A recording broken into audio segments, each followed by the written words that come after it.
Okay?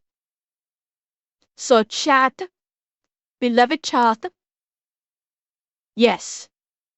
Casual put out a video a few days ago about the gorilla, the ridiculously random nature of the gorilla. Evan, thank you for the tier 3. Thank you so much. And yes, I know I'm gonna love it because gorillas are awesome. I Jet, let us finish off with the gorilla. With let us finish the night by returning to Monkey. Oh my god. Oh, that clip, The yeah. greatest trick Hollywood ever pulled was convincing the world that gorillas were something to be scared of. Whole time it's an ADHD Uber ape built like a practical joke. The gorillini is the opposite of a sleeper build. They look like a flash pass to being full-time horizontal, when really gorillas are unintentionally the most unserious animals on the planet. Almost every character trait that made them feared back in the day actually makes them adorably ridiculous when you have context. Like you've seen this picture, a gorilla beating its chest and maybe you next has to be one of the most intimidating sights in nature. The sound, though. That was not edited. Whole time this display sounds like an assault on bubble wrap. King Kong No, suck it. I gotta get. No fucking way. No fucking way. I gotta hear that again. most intimidating sights in nature. The sound, though. That was not edited.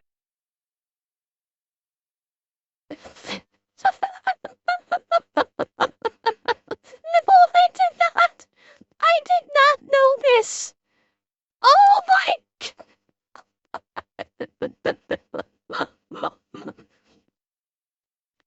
Oh my god.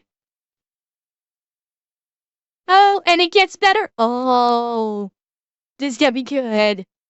Whole time this display sounds like an assault on bubble wrap. King Kong had you misunderstood. Only in a movie would you see this and hear the god of thunder. It's more like someone weaponizing bubble tea in a straw. Put on a blindfold and it's not threatening anybody but Bubble Buddy, because it sounds like his family flatlined by firing squad. It's fitting. It was widely believed that the peg pounding was considered an act of war, but newer research says that it might help gorillas avoid conflict altogether. In a study done by Edward Wright of the Max Planck Institute for Evolutionary Anthropology in Germany, it was found that the biggest, most brolic mountain gorillas actually produce the sounds with the lowest frequency. Something about larger air sacs near the larynx, but it's considered an honest signal of competitive ability, and between two prime apes, the one with the higher frequency flesh tap might just tap out of a fight before it happens. So the chest beating actually allows smaller gorillas to avoid a fight they'd almost certainly lose, and lets gorillas choose the best option. Now, hold up. Allows smaller gorillas to avoid a fight they'd almost This one was not doing the cupping of the hands. This one was doing it with fists.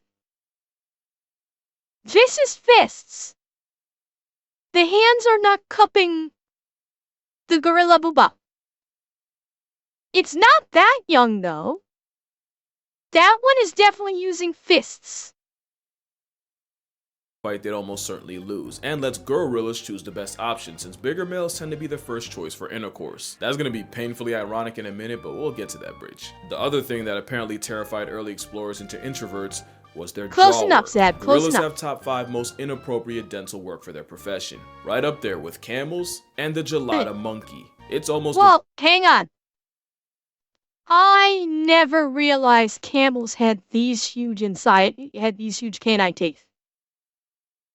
I never knew they had that. Holy sh! I thought that they had all blunt teeth, like equines. I did not know that they had that. Holy shit! Wow. That's I'm now scared of camels. there with camels and the gelada monkey. It's almost divine intervention that a lawnmower with limbs has a stronger bite force than lions, hyenas, and even a grizzly bear. And if you watch gorilla What? ASMR, you can literally see the muscles attached to the sagittal crest. That crest is why the gorilla has a built-in mohawk. Lucky for literally everybody, gorillas only use those vice grip jaws to crush about 40 pounds of food a day. And you'll never be more grateful for their grocery list until you watch one peel a tree like a banana. All that food would mean nothing if they didn't also have a host of gut bacteria to help break it all down. But because all that bacterial work also produces gas, gorillas are almost in a perpetual state of flatulence. A troop of IBS.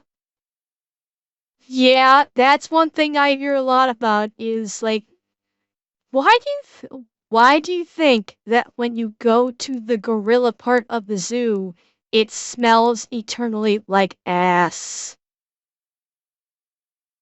Huh? Oh, Cortanis, I imagine probably if you can get close enough.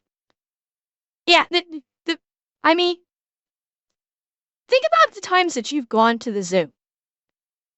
And every time you go into the monkey house or whatever the gorilla section of the zoo, this smell is always so much worse than pretty much most other parts of the zoo. Now you know why. All they're doing is farting their ass off all day long. And probably shitting. Gas, gorillas are almost in a perpetual state of flatulence. A troop of IBS apes break more wind than a bloated beached whale, and it's so constant that researchers occasionally track traveling families through their southbound symphony. Scientists even used a gorilla-coded camera to gain insight into the secret society of this steroid simian, and what they found was that a well-fed family could blow a hole through the ozone layer. Now both ends. According to late gorilla expert Diane Fossey, gorillas burp as an act of goodwill and contentment. And you know, in some cultures, letting it out the attic is considered a compliment, but they might as well have gotten it from a knuckle-walking cow ape. On a less audibly offensive note, gorillas have also been recorded singing while they eat. Researchers refer to it as a chorus of appreciation. It's pretty cool, check it out.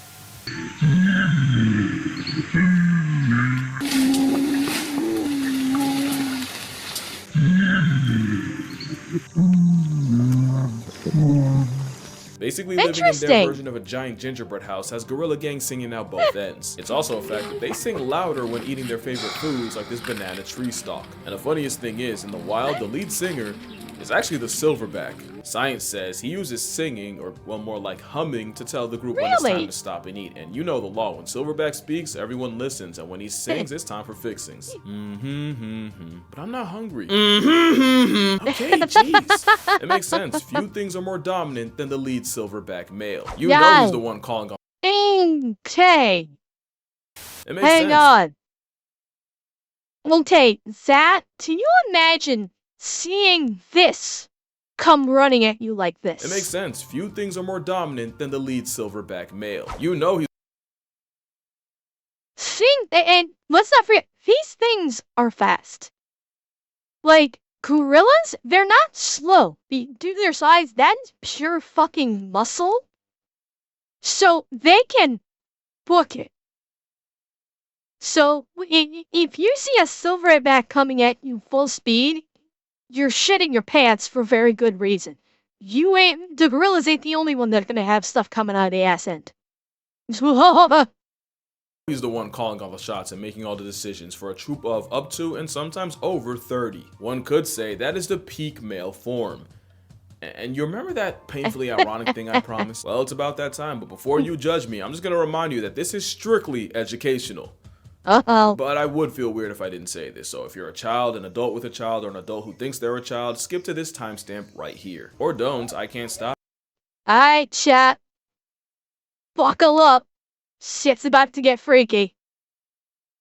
But don't let your parents blame me if you don't. Here's an ad while you consider the cost of curiosity. So, fun fact about a silverback, they're the largest apes in the world, can weigh in the neighborhood of 500 pounds, and when their privates stand at attention, they're about 3/4 short of 2 inches. They don't just have the smallest waist snake of any ape, it's widely believed gorillas have the smallest member of any mammal relative to body. And if you watch House, you already know this. Okay, I did not think that I thought he was doing mating rituals. I didn't think he was talking about anatomy. Yeah, House actually said this in the I forget what the episode was called, but it was when they're having the charity poker tournament. When he was at the poker table with Cuddy.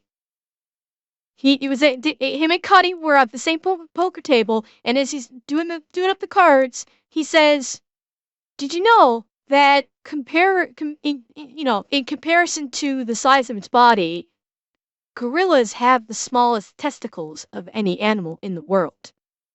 And granted, he said testicles, he didn't say penis.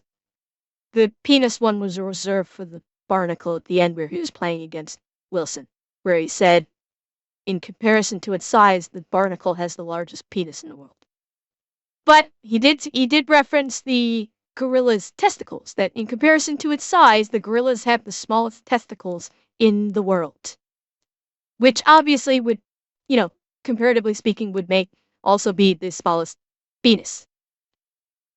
Body size. King Kong ain't got on me! I promise you he doesn't. In fact, if we scale for size, you have a better chance at Subway of seeing a foot long than from a Giga Kong. I swear I'm not just using this for richer jokes. There's actually a reason gorillas ended up hung like a hamster. When you look at how all the great apes measure up, you'll 1. End up on a list, incognito can't save you, but 2. You'll realize humans have more appendical advantages than just a long thumb. Hey, how's it going? Chimps, bonobos, and orangutans are roughly about the same, but nature seemed to maliciously undercut gorillas in particular. Believe it or not, it's a direct reflection of how they live. Chimpanzees live in polyandrous packs where females can mate with multiple males, so there was evolutionary pressure for them to develop heavy. Why do they... why do their assholes look like they're prolapsed? What the actual fuck? I was not expecting that from a chimpanzee. Blasted out the ass of the table. It completely blew its ass out.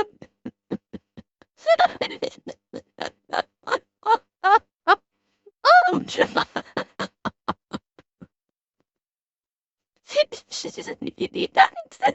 I did not realize that sound clip would come into play. Yeah, well, like, I didn't think, like, maybe they actually were prolapse and it's not naturally like that. God damn, but 2 of them? I don't know, Jesus. Huevos, since the more baby batter one can produce, the better chances one of his little swimmers wins the race to reality, which led to chimps having a massive man purse. I feel dirty. With humans, it's believed that earlier variants may have selected for the more groinally gifted, especially with humans being more bipedal. It'd probably be more of a factor. Eventually, that led to humans having more to flex under the waistband than just 9mm. But with gorillas, it's different. Casual is getting seriously tricky with some of these visuals. Doing this, and it's a fish. This is a fish, Twitch and YouTube. It is a fish. See? Fish. It's not a peen.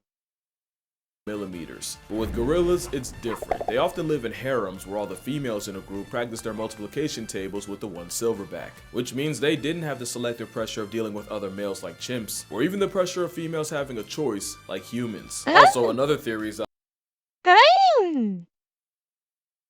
Oh, Mr. Gorilla! He is... Look at that! He is rizzing her up!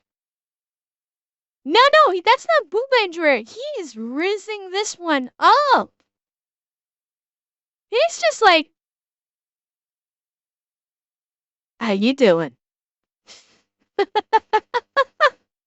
He's got that Joey Riz going on right now. Like humans. Also, another theory is that a larger Nixon might have helped shovel out rival Nectar. Again, something a back of silver doesn't have to worry about. It actually ties back to the chest beating. Being an absolute unit was already so much of a flex that evolution didn't have to juice their stats in other ways. But unfortunately, it means gorillas are built like an anti-steroid ad. But also consider this, silverbacks are the embodiment of what podcast bros call an alpha male. If humans were truly meant to take cues from them, forget Snickers, we'd be packing a Skittle. And with that, I am going to power wash my search history.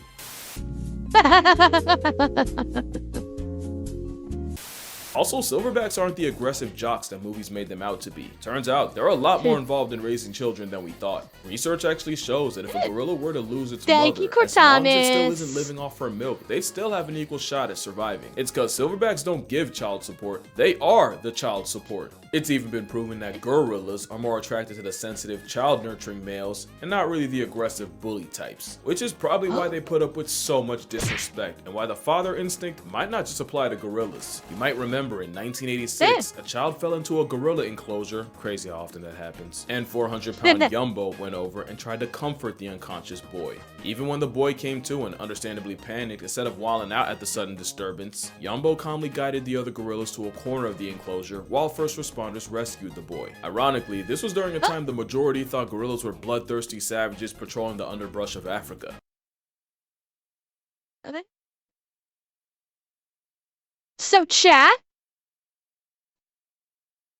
if you are a kind, gentle father figure who loves kids, you, my dear chat, are a gorilla.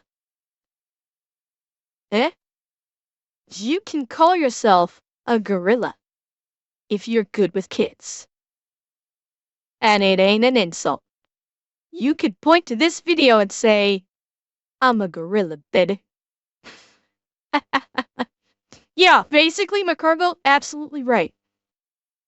Everybody, the stereotypes of what a gorilla is stems from the behavior of a chimp.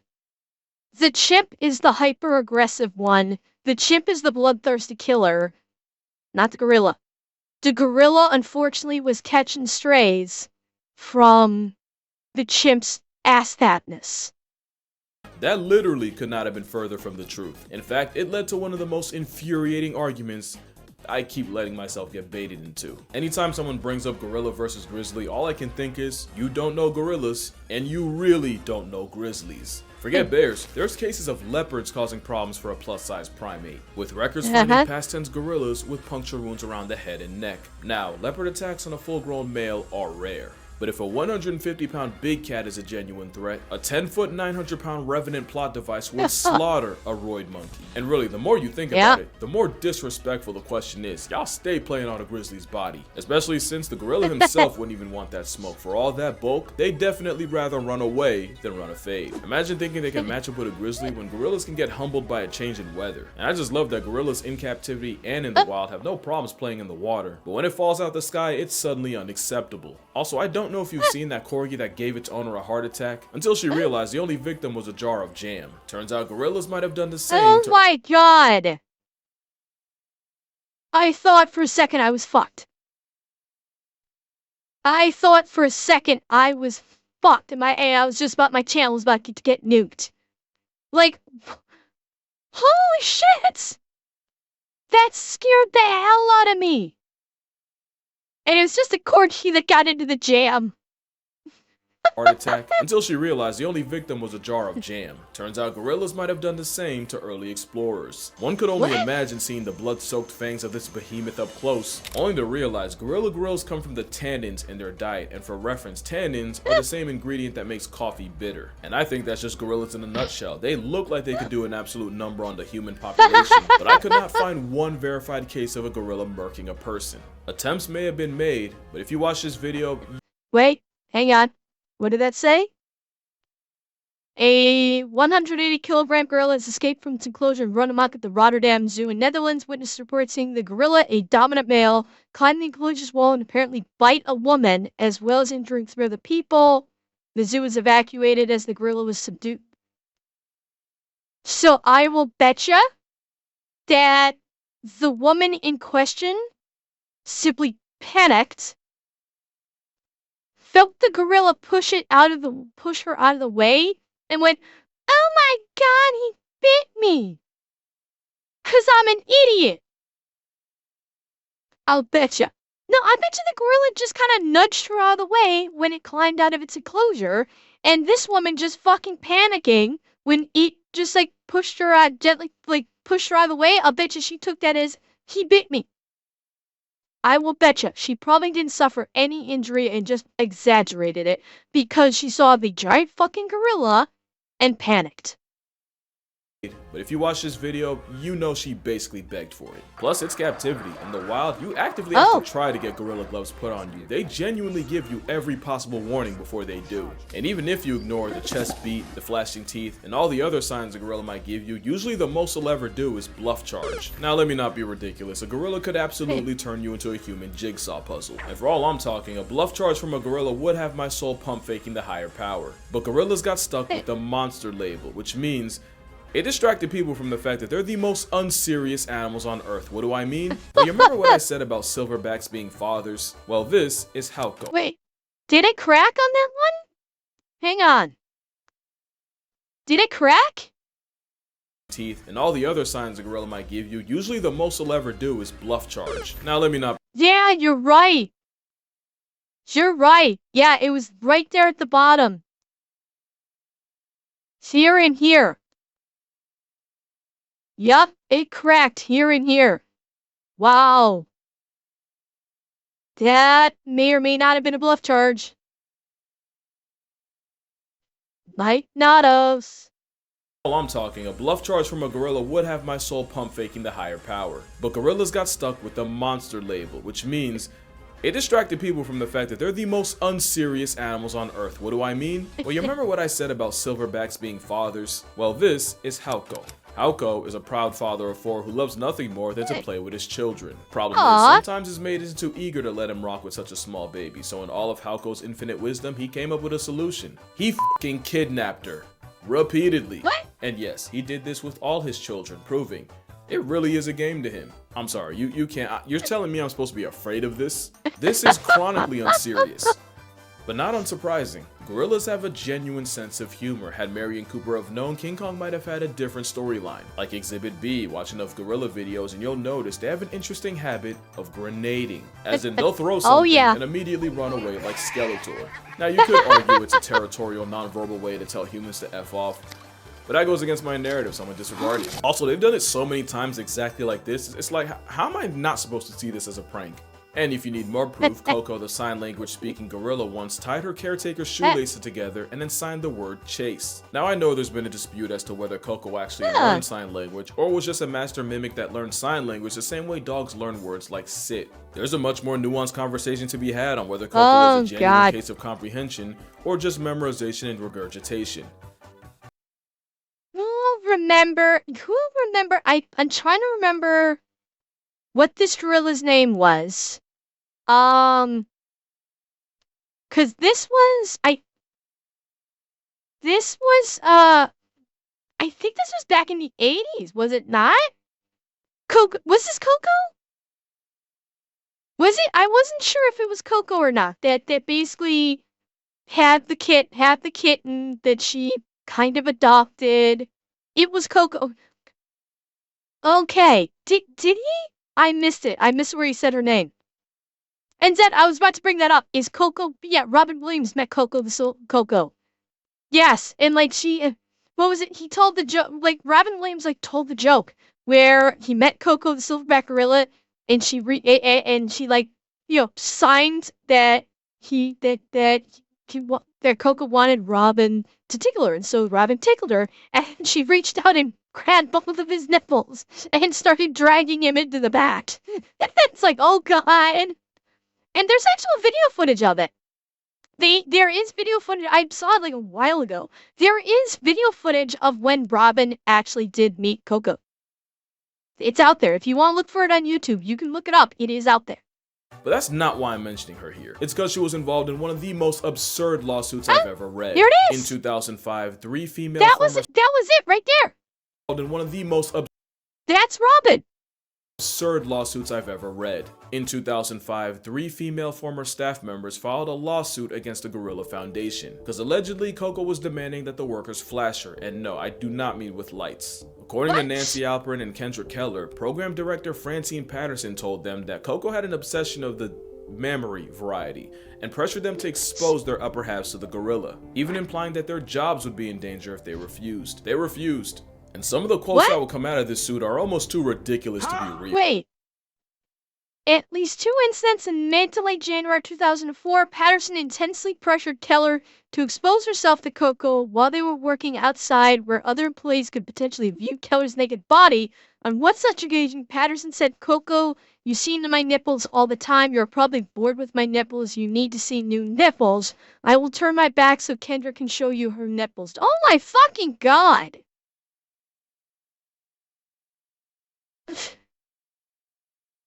Seriously?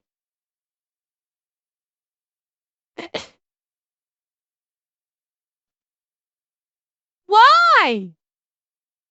I'm trying to think of what the rationale is other than that Coco was just like fucking with them. Almost too ridiculous to be real. And apparently Coco did not discriminate, with one man recounting a time Coco went up to him and demanded to see his human headlights, at a party no less. He didn't even say no, he said later, and according to him, Patterson put an arm around him and basically hit him with the, "Do you really want to say no to her?" There were other complaints like unpaid overtime, dangerous work environment, them apparently storing gorilla urine in the same fridge they ate out of, but none as outrageous as a 350-pound bosom bandit. Especially when you find out Patterson would switch up majorly when big-time donors came around. What do I mean? Well, apparently whenever Coco would make one of her requests in front of a possible benefactor, Patterson would just say, "Oh, you know, nipple sounds like people." So what she's really saying is she wants to see more people. Yeah, they should have read the verdict right there, because who even lies like that? I don't think that's how sign language works. The case was settled out, of course, so I guess we'll never know, but to be fair, how would multiple people lie about something like that? It means gorillas are the only animals to be formally accused of harassment of the sensually explicit kind. But it also proves that gorillas are just like us. They can multitask and focus on two things at once. I mean, they only share 9. Again? What is with the fucking nipple pinching?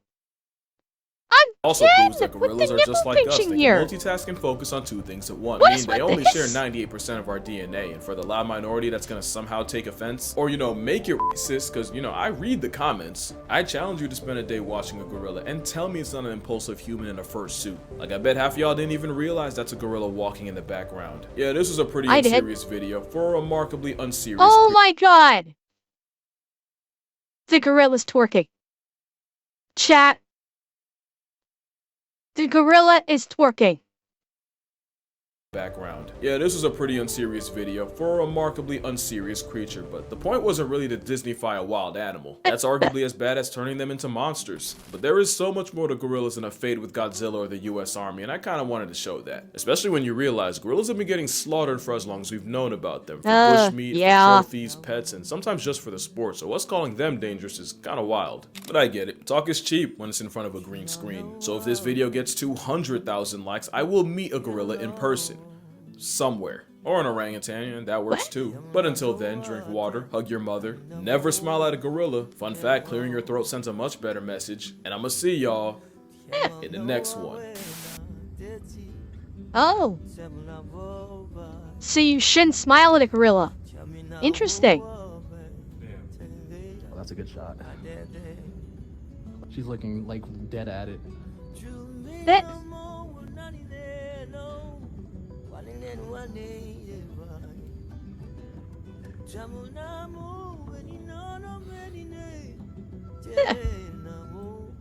gorilla don't give a fuck. Yeah, and the whole smiling at a gorilla, Since by the gorillas way. are already many times stronger than the strongest humans, then what would happen if we managed to train a silverback to lift weights? Honestly, I'm thinking not much, because gorillas already on their own have... They are already very strong just by the nature of how they live. Lifting weights would do them no more benefit than just simply living their life. Realistically speaking. They basically have all day, every day natural weight training. So lifting weights wouldn't benefit them. Honestly. That's a funny part. Everybody always says not to smile at the chimpanzees. That is generally the warning, is do not smile at a chimpanzee. I don't remember it being a gorilla. You shouldn't smile at a gorilla. That's interesting. And again, it's smiling with teeth. If you just smile with just your mouth closed, you're fine. But if you show teeth, challenge. Yeah, okay, so it is primates in general. Yeah, that's, yeah. So chat, do not offer the monkey a toothy smile.